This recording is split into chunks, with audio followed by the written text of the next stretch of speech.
Warga Jawa Baratnya kieu ayeuna mah. Jadi urang teh sebagai warga Jawa Barat teh tenang we, oge khusus ka gubernur urang sararea Kang Deddy Mulyadi. Tenang we Kang Deddy tenang, sabab Kang Deddy itu pancet dina kabenaran, tuluy maju dina kabenaran. Jadi timimiti doana pasti bakal dijabah ku Allah.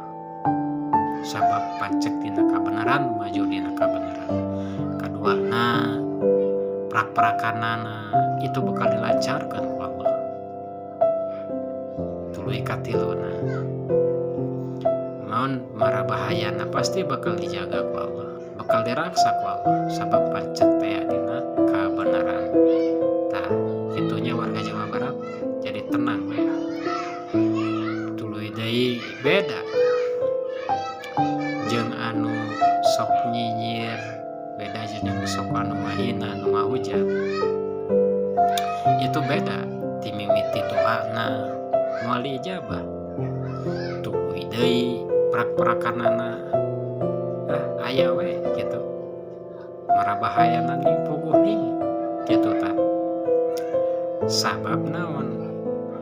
Sabab geus boga sifat jeung rasa iri, dengki, tuluy hasud jeung goreng lain sajana. Tah nu kitu teh ngajadikeun ngaruksak karena kabenaran.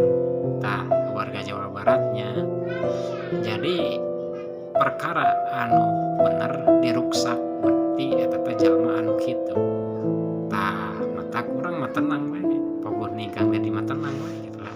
Da sabab urang mah naon aya dina kabeneran gitu tah. Jadi bakal ku Allah ditangtayung sagala rupana lah gitu tah nya. Beda jeung nu kitu mah.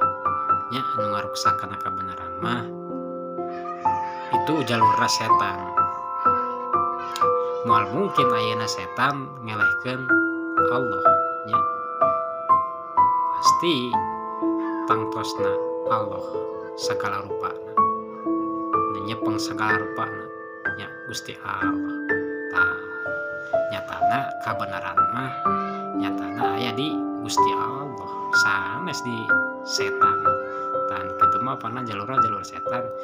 Jadi moal mungkin menang jeung setan pasti menang mung Gusti Allah, nyatana dina kabenaran. Tah sakitunya warga Jawa